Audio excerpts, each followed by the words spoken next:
One TV1. Bismillahirrahmanirrahim. Assalamualaikum warahmatullahi wabarakatuh. Salam. Alhamdulillah kita bisa dialog lagi dengan Dr. Ihsanuddin Nursi seperti biasa Bang Nursi. Ya.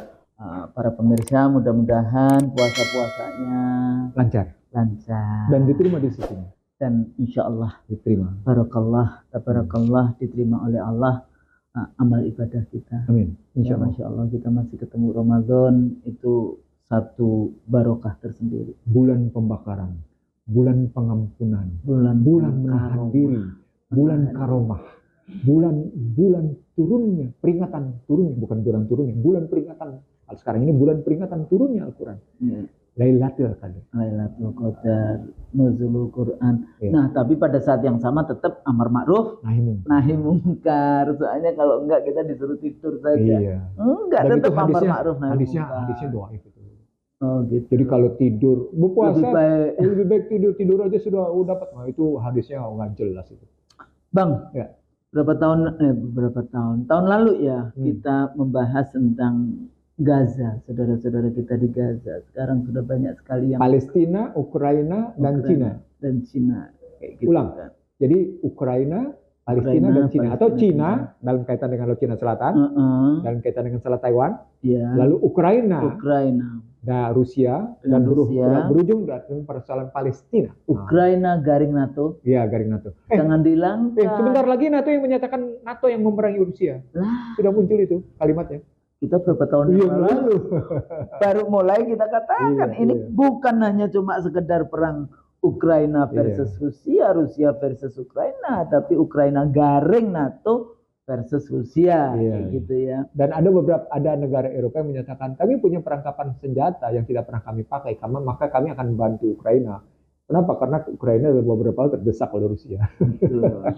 Terus yang paling bukan menyedihkan ya, itu memang udah barbar kayak gitu ya, bagaimana rezim Zionis Israel gitu ya di dalam membunuh rakyat Palestina, genocide yang Masya Allah Afrika Selatan membawanya ke ICC ya, dan kemudian 3 kali di Security Council Amerika masih tetap veto. Jadi nggak bisa untuk ceasefire saja, nggak bisa di dalam konteks itu. Nah ini juga bagaimana Barat di dalam di satu sisi mempropagandakan human rights, di satu sisi mempropagandakan tentang keadilan, tapi kelihatan banget kan apa yang mereka lakukan semuanya di dalam rangka Anda ngomong human rights, kalau nggak pro dengan dia ya tetap saja nggak peduli. Do what I say, don't do what I done. Nah, jadi standar double standar? Bukan. Apa? Multiple standar. Waktu itu kan sudah kita bahas ya, multiple suite. Double standar. Jadi bagaimana Barat melakukan itu. Makanya kalau kita bahas tentang orientalism, bagaimana bukunya Edward Said tentang covering Islam, bagaimana media Barat melihat tentang kita. Tapi alhamdulillah juga, Masya Allah, dengan penguasaan media-media konvensional oleh jaringan Yahudi, boikot yang dilakukan selama ini kayak gitu ya, dengan gerakan-gerakan media sosial yang luar biasa, akhirnya itu juga membuka mata para civil society, para masyarakat di Barat sendiri, sehingga sebetulnya kalau kita hari ini hari Jumat tanggal berapa, besok pagi juga akan ada lagi demo ya di depan. Jadi tanggal 8. Jadi tanggal 9 itu juga akan demonstrasi lagi tentang Palestina ya. Setelah rakyat Gaza yang mengantri makanan yang sudah dilaparkan luar biasa, kita nggak bisa mengirimkan sumbangan makanan kita ke Gaza, juga direnseking, ditembakin yang sampai ratusan yang meninggal.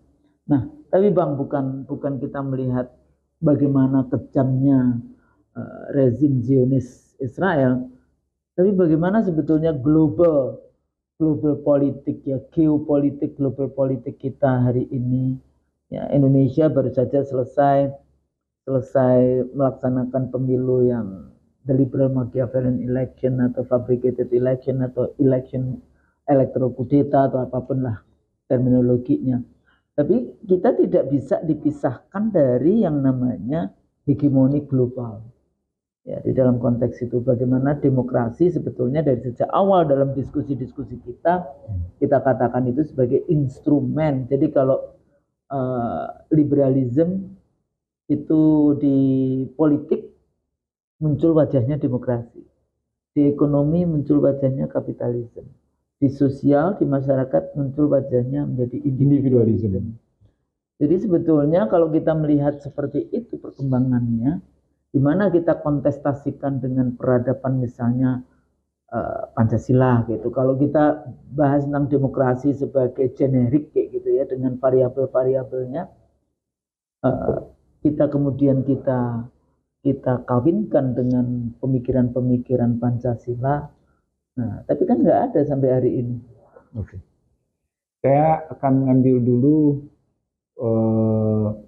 cerita yang muncul di dekade kedua abad 21.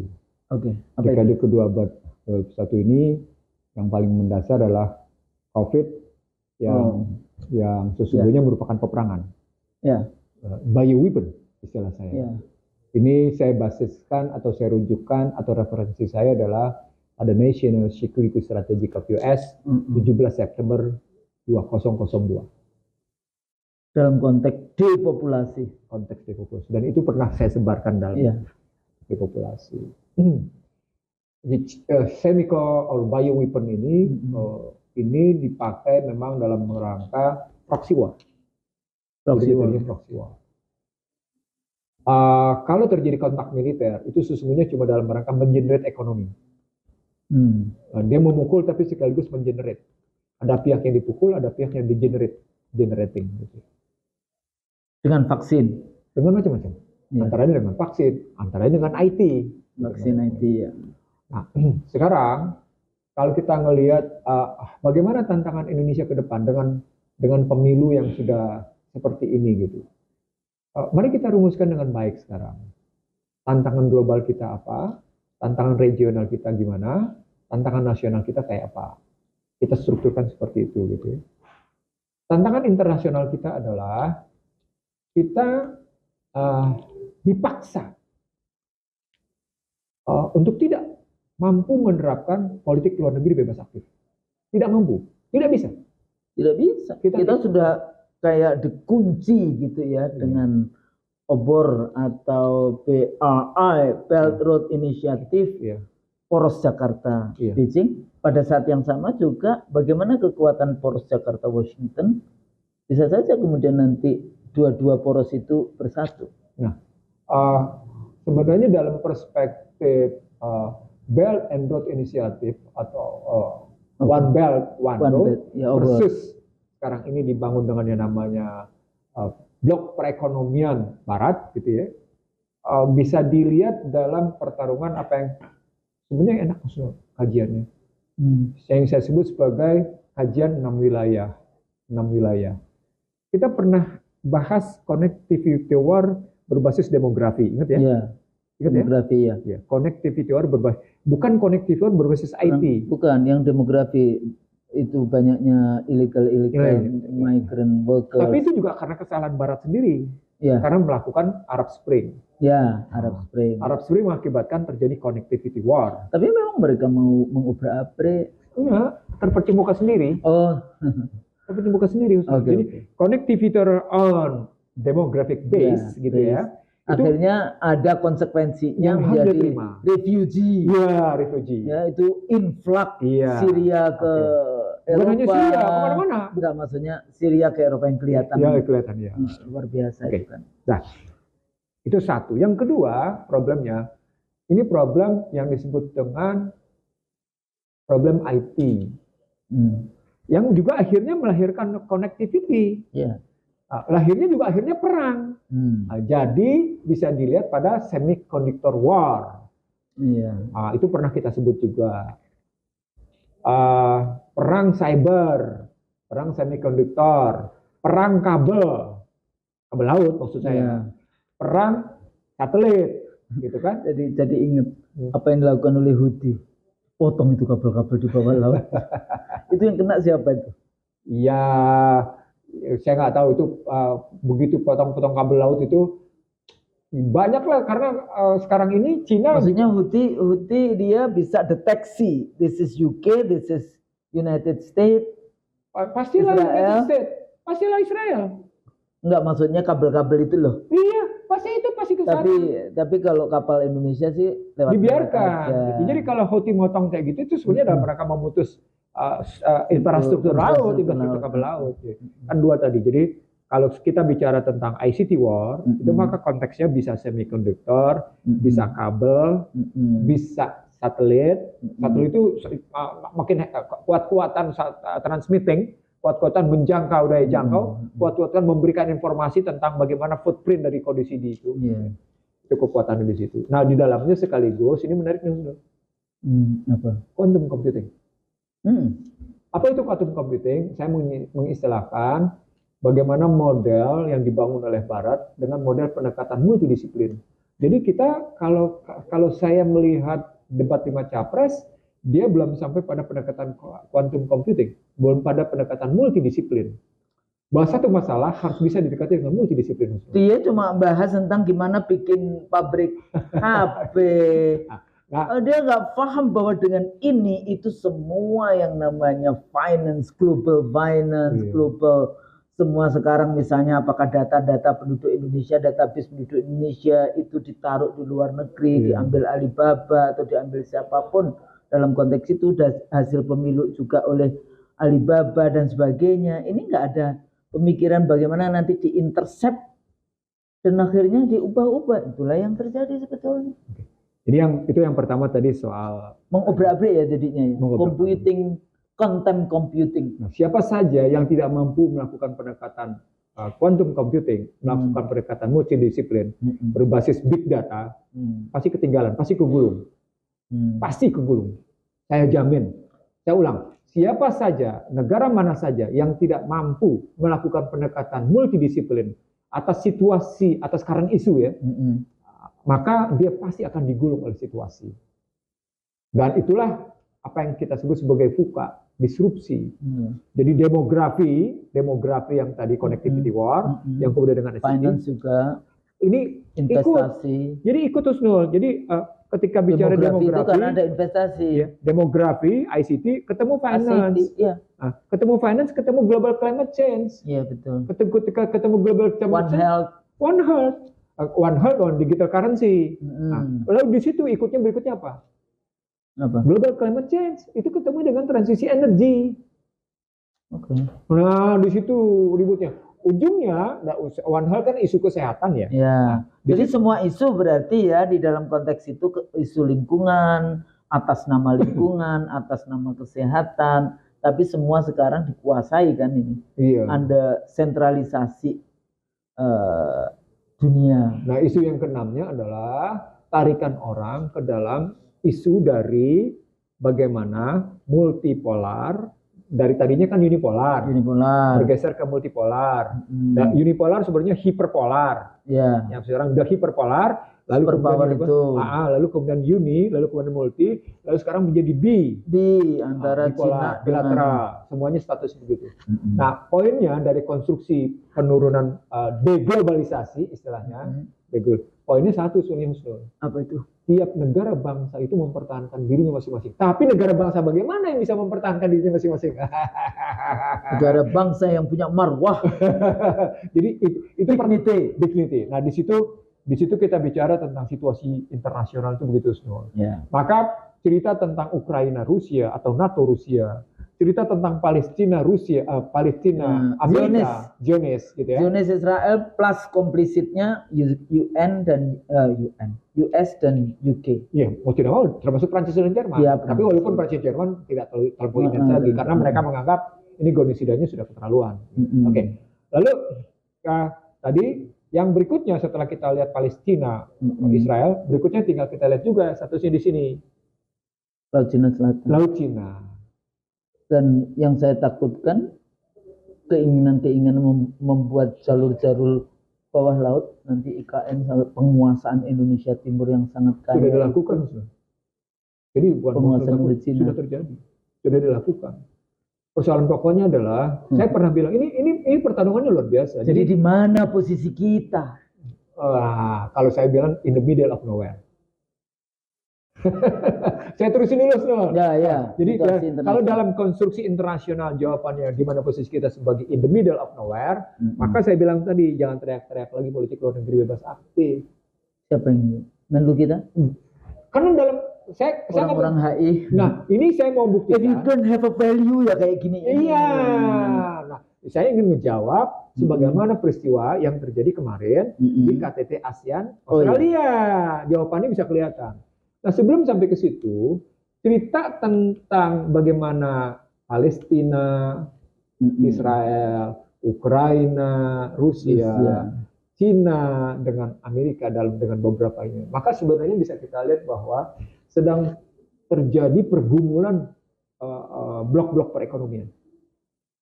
Nah, kalau Trans-Pacific Partnership gagal atau Trans-Trade and Investment Partnership gagal, TTIP untuk NATO gagal, maka mereka untuk kawasan Asia Tenggara mereka menyebutnya dengan namanya Indo-Pasifik. Ya, Indo-Pasifik. Jadi Indo-Pasifik ini sebenarnya kata ganti dari cerita Trans-Pacific Partnership (TPP). Maka dibikinlah Indo-Pasifik. Indo-Pasifik ini sebenarnya kalau dalam tudingan Cina, saya ulang ya, dalam tudingan Cina, kelanjutan sustainability hegemoni Barat. Atau mereka bahkan tegas-tegas menyebut sustainability atau kesinambungan hegemoni Amerika di Asia Tenggara. Ya. Itu tudingan Cina. Ya kan memang sejak Perang Dunia Kedua kan memang hegemoni Asia Tenggara kan memang lebih dekat dengan hegemoni Barat. Bukan, ASEAN sendiri lahir karena Amerika. Iya, ASEAN maksudnya. Iya. Jadi latar belakang gitu ya.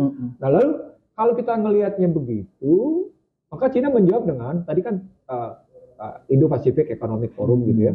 Maka Cina ngejawabnya dengan Regional Comprehensive Economic Partnership. Nah, sebenarnya Regional Comprehensive Economic Partnership adalah ASEAN plus 3.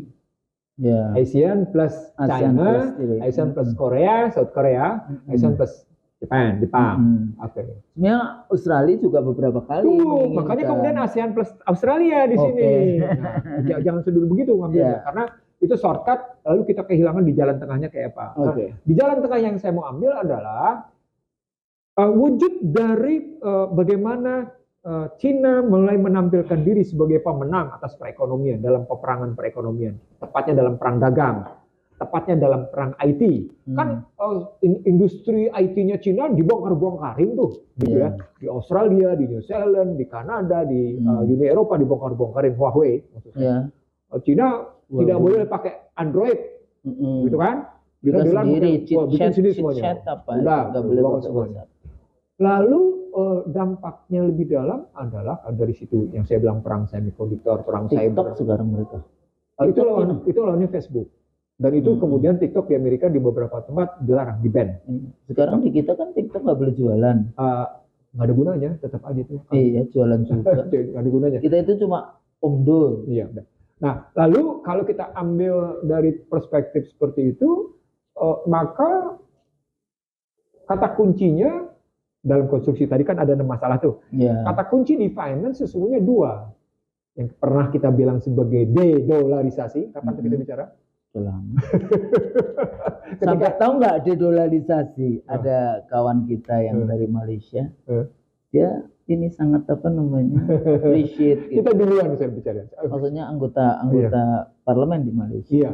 Nah, de-dolarisasi itu sesungguhnya menggambarkan perang wujud peperangan pada 24 Agustus 2015 yang saya sebut sebagai Black Monday, yang di dalamnya melahirkan kesadaran tentang pentingnya menihilkan pemakaian dolar Amerika dan meninggalkan sistem pembayaran Amerika, Swift Code. Jadilah kemudian Cina punya sistem pembayaran sendiri, Rusia punya sistem pembayaran sendiri. Yang sekarang ini melahirkan apa yang disebut dengan potensi tantangan buat Amerika, yakni BRICS. Itu yang tadi saya tanya. Iya, BRICS. Jadi muncul di situ. BRICS itu Rusia, India, China, South Africa. Walaupun kemudian India digosok-gosok, ini di sini pada ini. India digosok-gosok untuk meninggalkan BRICS. kan menarik di situ. Indonesia mau diajak karena I-nya bisa Indonesia itu. Nggak bisa. Indonesia karena itu kemudian bukan soal nggak bisa. Indonesia bukannya ikut dalam BRICS gitu ya, karena ada 16 negara lain sedang ikutan. Indonesia malah mendaftarkan diri menjadi anggota OECD. Ngapain? Saya ingin mengatakan pada Husnul, ini bukti tidak adanya politik luar negeri bebas. Paham nggak sih OECD itu, kita itu dari dulu dilawan terus sama OECD, dikucek sama OECD. Sekarang dalam perspektif pendaftar diri aja dibelajat-belajatin habis-habisan. Kita dari dulu sejak ada OECD, kita nggak boleh ekspor apa di Eropa, mau kayu, mau apa, di-ban terus-menerus oleh OECD. Karena sekarang kita mau jadi anggota OECD, terus kemudian nanti kita akan di ini. Karena memang Anda bersedia menjadi inlander. Nah itulah. Jadi masih menjadi warga yang dijajah. Terus terang saya ngajak berdiri saya berpikir seperti ini dan kemudian kita bicara seperti sekarang. Sebenarnya karena dalam diri saya muncul kerisauan yang amat sangat mendalam ketika menyaksikan peperangan IT yang menjadi salah satu sumber dari kondisi sekarang itu makin intens. Pada saat yang sama makin intens soal kemungkinan digital currency. Dan pada saat yang sama makin intens kayaknya bahasanya Bang Nursi dari dulu udah digital currency terus. Kalau saya sih, karena gini Husnul, kalau saya balik lagi bukan digital currency ya, saya balik lagi ke nanti ke itu, ke uang dinar dirham. Jelas itu. Ya. Dan itu benar. Nggak apa-apa maksudnya. Maksudnya sudah langsung shortcut untuk memberikan solusi. Tetapi sebelum sampai sana pasti kita akan melewati bagaimana. Kita harus secara benar memformulasi masalah kita sehingga penggunaan dinar dirham pun secara proporsional itu tidak ngaco-ngaco juga. Iya, betul gitu. Nah, sekarang karena saya ngajak berdiri saya dan kemudian situasi sekarang begitu, sebenarnya karena saya ingin mengatakan pada pemirsa IC Indonesia dan kawan-kawan semua yang di sini, situasi regional dengan kondisi BRICS kayak itu juga sebenarnya dalam posisi VUCA. Bang, ini juga kadang-kadang rezim yang adalah menteri itu menganggap VUCA itu sesuatu yang good sense gitu. VUCA itu tidak ada bagus-bagusnya. Kita itu dalam situasi yang kayak di pucuk itu. Kita dalam rangka VUCA, kita ini. Kok ngomongnya dengan ketawa? Anda tahu nggak VUCA itu sebenarnya krisis kayak gitu kan? Krisis berkesinambungan. Volatile. Iya, krisis bersinambungan. Ambigu. Kalau pakai bahasa Kurban tahu apa nggak? Apa? Abnormal yang terus-menerus. Nah, ya udah lebih gampang kan dibandingkan artinya satu-satu. Kalau dibilang abnormal yang terus-terus kan jadi kondisi normal. Tapi normal yang normal. Itulah VUCA. Anormal yang abnormal. Artinya kita nggak jelas posisi kita di mana. Kan kayak gitu kan. Itu bukan kondisi yang negara itu santai-santai kayak gitu kan. Harus bagaimana menyelesaikan. Terusin. Jadi di level regional terjadi persaingan yang juga sesungguhnya Barat sedang mempertahankan hegemoninya lewat Indo-Pacific Economic Forum melawan Cina lewat Regional Comprehensive Economic Partnership, juga sebenarnya mengimbangi posisi ASEAN Plus 3. Maka muncullah KTT ASEAN plus Australia di Australia yang kemarin. Nah, itu menunjukkan bahwa jadi Australia mengundang ASEAN. Karena dia berkali-kali jadi observer, mau jadi anggota ditolak.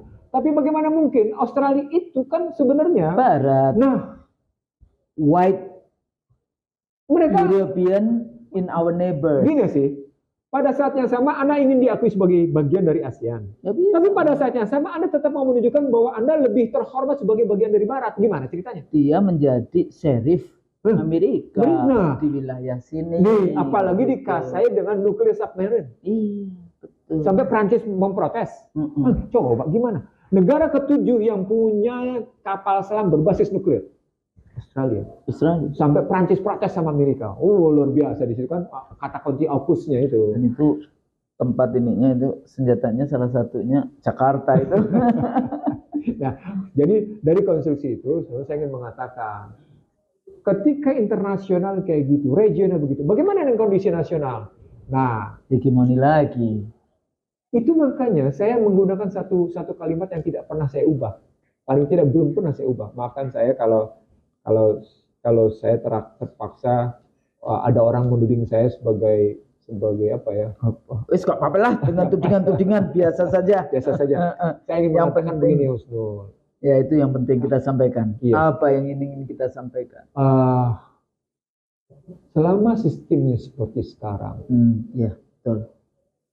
selama yang namanya orientasi partai dan para elit seperti sekarang, Materialism. selama yang namanya masyarakatnya tidak mampu disadari tentang apa yang menjadi tantangan mendasarnya, tantangan mengakarnya, maka yang terjadi seperti yang kita tayangkan, Husnul, ultra neoliberal, Iya. ultra neoliberal, Ultra slavery slavery system, modern slavery, ultra modern slavery system. Kita dibodoh, bodoh ya habis gitu, Husnul. bodoh. Saya nggak ngerti apa istilah kita yang susah dipahami orang atau gimana, Husnul? Ketika kita Nggak apa-apa, kita kan menyampaikan konsep ini loh, jadi kita konseptualisasi kondisinya seperti ini, baru kemudian kita turunkan lagi. Artinya sepertinya kita ini secara fisik maju luar biasa. Anda bekerja di korporasi di lantai 65 dengan ini, tapi Anda sebetulnya cuma jadi sekrup kepentingan korporasi Barat dalam konteks itu. Nah sekarang ditambah selain Barat ternyata rezim kita juga bergandengan tangan erat, semua pembangunan dikonekkan dengan obor atau BRI, kan seperti obor dianggap negatif, BRI dianggap lebih positif karena di situ ada inisiatifnya. Tapi lagi-lagi yang terjadi migrasi tenaga kerja baik legal maupun ilegal. Connectivity war. Dengan investasi, Bang, bener nggak sih? Setiap kali kalau saya berhadapan dengan mereka yang berada di jabatan-jabatan itu mengatakan, kenapa kita suka dengan investasi Cina? Karena Cina itu ngasih uang cash. Bener. Enggak. Saya tahu, Bang. Jadi caranya begini melihatnya. Kalau dibilang Cina kasih uang cash, tidak mungkin yang namanya proyek kereta api cepat itu cost of run.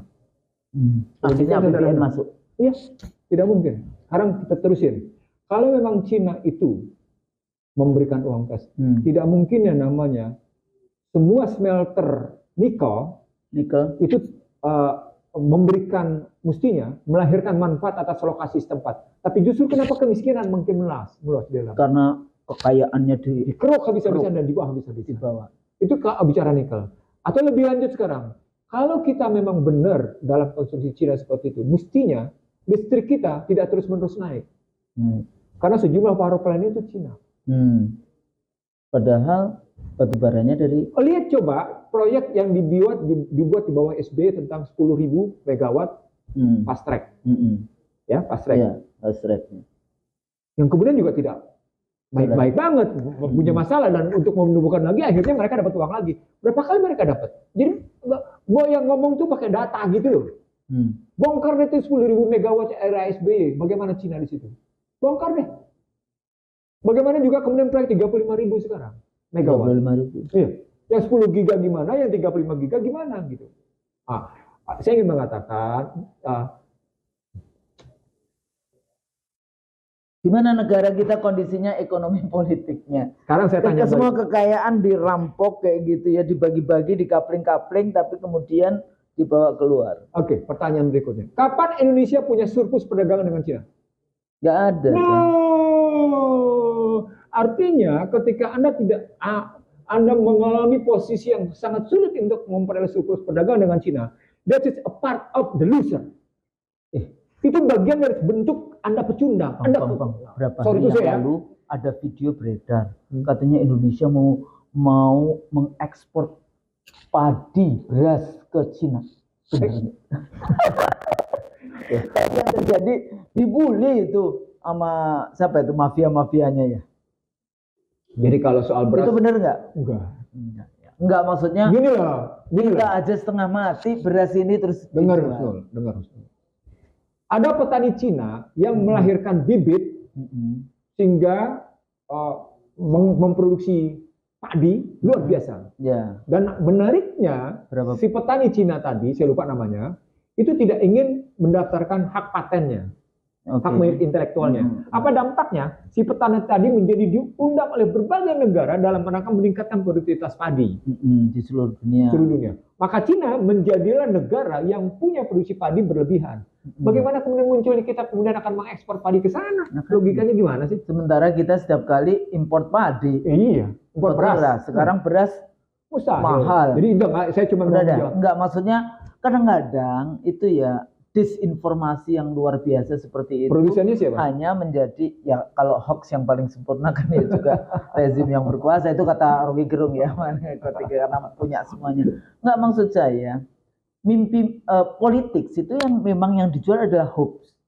Tapi maksudnya hoaxnya itu bukan kemudian rekayasa yang enggak ada. Kalau tadi Bang Nursi bahas datanya kayak gitu kan. Kalau seperti itu kan merusak saja, bayar buzzer, bayar ini untuk merekayasa, padahal nggak ada. Jadi balik lagi Husnul ke dalam situasi bagaimana kita melihat kondisi nasional. Kita ambil dalam 5 indikator. Apa itu indikator? Indikator pertama, mari kita bicara tentang seberapa jauh bangsa ini mampu mengintegrasikan, mengkomprehensifkan relasi signifikan antara sumber daya manusia, sumber daya alam, dan sumber daya buatan. Pertanyaan berat kali ya. SDA, SDM, dan SDB. Dan SDB buatan. Bagaimana mengintegrasikan. Buatan ini kan inovasi, kemampuan intelektual kita di dalam mengelola apa yang sudah Allah berikan kepada kita. Basisnya, modal. Kan kita diakui kita punya brandware bagus, tapi ternyata kan software kita berantakan, hardware kita berantakan.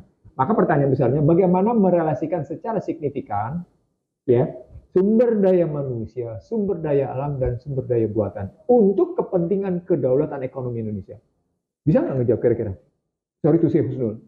Revolusi lagi. Tahu dia jawabannya. Revolusi. Itu indikator pertama tuh. Saya nggak usah bilang, indikatornya nanti indikator konkretnya pada kemiskinan, pada pengangguran, pada Gini rasio, pada Human Capital Index, gitu kan ukurnya begitu ya? HDI. Enggak lagi ditinggal itu. Bukan lagi Human Development Index, Human Capital Index, HCI.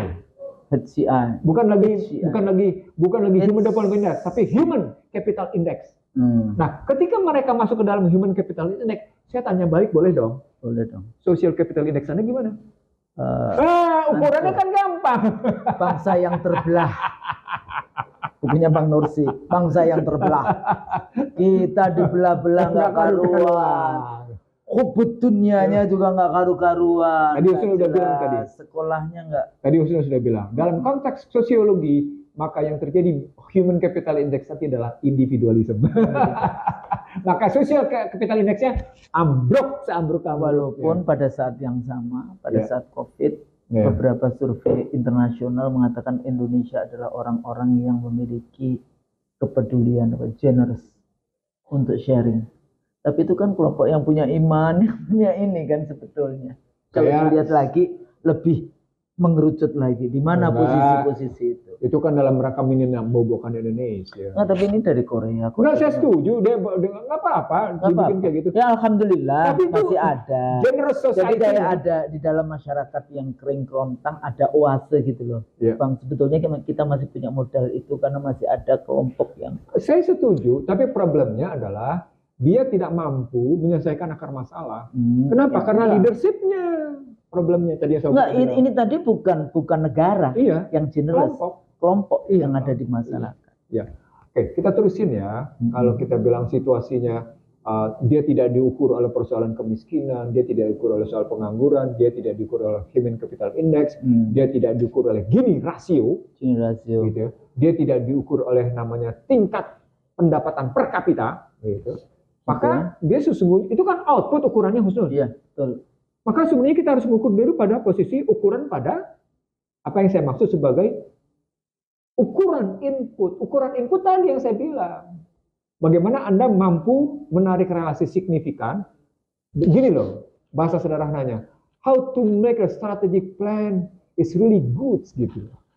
Karena planning itu sebetulnya planning yang benar dan pener dan bener kalau orang Jawa bilang pener lan bener. itu sebenarnya 50% keberhasilan sudah. Betul sekali. Tapi kalau planningnya memang bagaimana caranya mensiasati, bersembunyi di balik pasal-pasal untuk kelompok kepentingannya itu justifikasi sendiri. rasionalisasi itu. Nah, akhirnya cuma rasionalisasi. Justifikasi rasionalisasi. Gitulah. Dan saya tahu Husnul tidak mau menjadi intelektual yang merasionalisasi dan menjustifikasi. Menjadi intelektual BO. Jadi itu yang pertama ya. Jadi bagaimana membangun relasi signifikan antara sumber daya manusia, sumber daya alam, sumber daya buatan. Yang kedua sekarang, bagaimana sebenarnya sumber daya manusia itu, gitu ya, mampu menunjukkan leverage-nya nilai-nilai kemanusiaan. Karena Kemanusiaan yang adil dan beradil. Iya, karena VUCA atau BANI atau disrupsi pada hakikatnya mendegradasi nilai-nilai kemanusiaan. Itu jawaban. Jadi kata kunci besarnya. Jadi terjemahan dari SDM, Humanity, SDA dan SDB dikunci berikutnya. SDM yang melahirkan nilai-nilai kemanusiaan. Humanism. Husnul mungkin ingat era berapa tuh People Centered Development? Itu sih People Centered Development. Ya 90-an lah. 90-an betul sekali. Tapi sebenarnya mereka malu-malu kucing untuk mengatakan pada human centered development. Dia cuma pakai people. Dia malu sebenarnya. Kenapa malu? Karena dia udah gagal. Tahu dia. Tahu kan MDGs gagal. Diganti SDGs sebentar lagi gagal. Karena dia tidak ada value yang konsisten, kongruen. Akhirnya dia ya kayak gitu karena dia cuma mengubah diksinya doang. Oke, berikutnya Husnul, setelah SDM-nya kita bicara begitu, maka pertanyaan besarnya, sampai seberapa jauh kita bisa melakukan restrukturisasi aset, baik potensial maupun real? Itu masalah besar Husnul. Itu masalah besar. Jadi konstruksi nasional itu harus dijawab dulu dengan pertanyaan-pertanyaan tadi, relasi signifikan 3 hal tadi, yang kedua bagaimana sumber daya manusianya, yang ketiga, yang kedua tadi soal sumber daya manusianya, yang ketiga tadi soal restrukturisasi aset. Bang, ya. Kalau kemudian sekarang tantolannya itu undang-undang omnibus tenaga kerja, undang-undang investasi, undang-undang, enggak maksudnya bagaimana bisa? Iya, pasti. Tanah kita aja dikasihkan sampai 90 tahun, 190 tahun, gimana? Nah itu yang Freeport diperpanjang lagi berapa tahun itu? Ya, itu aja 2040 tambah 20 lagi. Padahal 2020 sebetulnya sudah 2020 atau 2023 harusnya sudah selesai tanpa harus bayar 51% saham. Oke. Jadi tadi pertama tentang relasi signifikan antara SDM, SDB. Bang, tapi sebelum abang ke sana, bagaimana sebetulnya cara dari restrukturisasi aset? Karena disinilah letaknya sebetulnya untuk mengurangi hutang-hutang kita kan. Buang ayat 4 pasal 33. Undang-undang dasar 2002 palsu. Buang, hapus itu. Ayat 4 yang dibuat oleh sejumlah ekonom. Ini banyak ya, itu yang namanya penyusupan hukum. Penyusupan pasal-pasal dalam hukum itu tadi. Dan situ ya, kalau Husnul tanya kayak gitu. Tapi saya punya konsep saya tertulis lebih dalam dari itu. Bukan cuma itu kan lebih applicable secara konseptual sampai langkah-langkah yang harus dilakukan. Saya ulang tadi, relasi signifikan SDM, SDSDB, yang kedua tadi SDM-nya, yang ketiga restrukturisasi asetnya. Gitu ya posisi. Restrukturisasi aset berujung pada apa yang disebut dengan munculnya rasa keadilan masyarakat. Teratasinya tentang generasi dan macam-macam. Hal yang keempat yang paling menarik adalah negara mengurangi lahirnya pesaing-pesaing negara sendiri dalam pemerintahannya sendiri. Jadi ada negara dalam negara. Itu namanya kong kali kong. Jadi ada negara oligarki. Gini Husnul. Saya rakus. Saya gini loh melihatnya. Ketika ada orang bilang tentang para konglomerat, saya pernah menyatakan 15 orang konglomerat itu sudah menguasai 62% APBN. Oke, satu. Yang kedua, 15 orang itu sudah menguasai paling tidak 40%-an dari dana pihak ketiga. 15 orang itu sudah menguasai jumlah sekian 30%-an jumlah perkreditan. Gitu loh. Perbankan. Jadi dia sendiri duitnya rakyat, dia beli, dia bikin bank, kemudian banknya membiayai proyeknya dia. Udah itu apa? Ini internal trading semua. Nah, posisinya menjadi kalau kajiannya begitu menjadi sesungguhnya Negara dalam negara. negara dalam negara itu harus dihentikan. Kenapa? Salah satu wujudnya adalah persaingan soal uang. Soal uang. Persaingan berikutnya ada soal sistem pembayaran. Gitu. Dan mereka karena pinjamnya dari Bank Indonesia bunganya lebih kecil, tapi habis itu Nah, bukan itu maksud saya, Husnul. Makin kuatnya swasta di dunia perbankan, makin kuatnya swasta di dunia sistem pembayaran, maka negara sebenarnya menyetujui lahirnya para pesaing negara sendiri. Perbankan itu melahirkan yang namanya kemampuan mencetak uang. Negara juga punya cetak uang. Sekarang bayangkan kalau mereka itu bisa mengimbangi habis-habisan pencetakan uang di sini dan mengedarkan uang. Perbankan bisa mencetak uang dan mengedarkan uang dengan quasi money. Ketika Husnul bisa pakai cek, ketika Husnul boleh menggunakan yang macam-macam, itu cetak uang. Tapi pada saat yang sama negara juga membenarkan payment system, sistem pembayaran itu dipegang swasta. Apa poinnya? Negara menyetujui lahirnya pesaing-pesaing peranan negara. Itu masalah, Husnul. Ulang, negara mengizinkan, negara meregulasi lahirnya pesaing-pesaing peranan negara. Apa poinnya? Dengan menghadirkan pasal-pasal undang-undang legalisasi yang itu dianggapnya sah-sah saja. Padahal itulah sebetulnya yang disebut. Tesis selama menunjukkan bahwa para bankir itu shadow government. Shadow government. Dan itu sejak para Yahudi. Itu para Yahudi. Jadi selama negara ini tidak mampu. Rothschild. Tapi poinnya adalah selama negara tidak bisa menyelesaikan kasus ini, maka sesungguhnya, sorry itu sih harus saya bilang, kondisi nasional tidak akan pernah baik-baik saja. Karena orang kaya tidak pernah mau menurunkan derajatnya, tidak pernah mau menurunkan kekayaannya. Dia tetap bertahan. Kan sejarah umat manusia begitu. Orang kaya memainkan gereja, orang kaya memainkan negara, pemerintahan. Ya, kecuali nanti dilikuifaksi aja sama Tuhan, itu sudah selesai semuanya, turun. Akhirnya menyerah dengan likuifaksi Tuhan. Korun itu. Nah, enggak, maksudnya apa namanya? Kok sepertinya kayak buntu. Padahal kalau kita punya negara kaya, kita negara Muslim terbesar di dunia, ya mesti banyak pemimpin-pemimpin non formalnya kayak tokoh-tokoh agamanya luar biasa. Tapi seluruh persoalan proses politiknya kok mengarahnya pada kehancuran bangsa dan negara ini.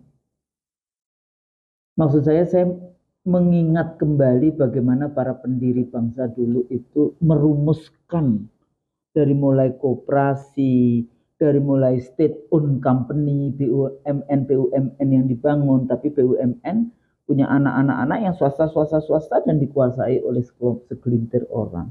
Kok arahnya ke situ? Yang salah apa? Yang salah pahamnya. Tadi ultra neoliberal. Ya berarti memang di dalam paradigma yang dianut oleh global mereka itu tadi. Jadi balik lagi. Baliknya ke situ. Dan Anda bangga menjadi kaki tangannya. Itu masalahnya. Ya karena penuh dengan materi. Sudah 4 nih Husnul ya. Tadi 5 lah. 4 baru. 4 Husnul. Jadi pertama tadi soal relasi signifikan SDM, kemanusiaan. Manusia, restrukturisasi aset. 2 kan. Terus kemudian pembangunan berpijak pada kemanusiaan. Yang keempat tadi nih ceritanya negara dalam negara. Bagaimana menyelesaikan persaingan negara dalam negara. Itu. Ini penting sekali. Undang-undangnya memang memperkuat negara dalam negara. Karena mereka lah yang drafting dan kemudian kepentingan itu juga jadi bukan agregasi artikulasi kepentingan rakyat secara keseluruhan, tapi kepentingan yang sudah bayarin mereka dalam pemilu-pemilu. Pernyataan di kampanye kemarin itu buktikan ada negara dan negara. Such sejumlah konglomerat mendukung pasangan calon tertentu. Oh itu kan negara dalam negara itu. Dia ingin mengatakan kekuatan ekonomi. Oh itu dahsyat itu. Kami didukung ini, dia nggak tahu habis itu dirampok semua kekayaan kita. Atau sudah dirampok? Bukan.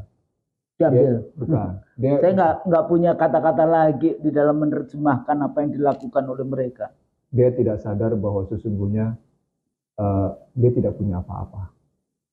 Kelihatannya dia punya apa-apa, tapi sesungguhnya dia tidak punya apa-apa. Kan Husnul tadi mengutip tentang Korun kan? Iya, selesai sudah. Begitu Kedaulatan mudahnya. kita dijual dengan harga murah Begitu tanpa rasa mudahnya. malu. Yang terakhir Husnul. Yang terakhir ini selain kita bicara tadi tentang menghentikan persaingan negara dalam negara, gitu ya. Kita perbaiki yang disebut dengan hubungan masyarakat secara horizontal dan vertikal.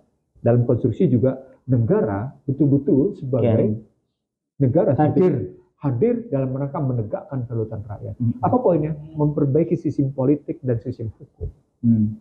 Kalau di atas tadi sistem politik ekonomi, maka di bawahnya sistem politik hukum. Sistem politik ekonomi diberesin, sistem politik hukum diberesin. Nah, itu jadi hukum tantangannya. bukan tajam ke bawah, tumpul ke atas, tajam ke samping yang yang anti istana, tumpul kepada yang pro istana. Jadi nggak cuma atas bawah ini, samping-samping juga dilakukan. Dalam bahasa lain, Adil, balik lagi the law and justice is jadi bukan sekedar itu yang unseparable. kita ingin mengatakan welfare and justice state. Welfare and justice state. Welfare and justice. Saya kira gitu, Husnul. Negara yang mendapatkan rahmat dari Allah. Kan itu ya. Iya, saya kira begitu.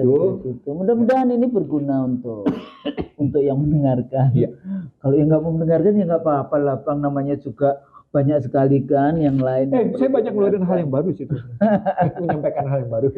Iya. Ini diskusi kita kalau dirangkum dari sejak awal sampai hari ini sebetulnya ya kita berada di situ. Cuma dengan konteks politik, hukum, ekonomi yang terbaru selalu kemudian kita sampaikan bagaimana melihatnya, bagaimana menganalisisnya. Mudah-mudahan output atau outcome yang kita berikan, output yang kita berikan atau masukan yang kita berikan untuk kebaikan bangsa dan negara ini. Kalau salah, mohon maaf. Assalamualaikum warahmatullahi wabarakatuh. Waalaikumsalam warahmatullahi wabarakatuh.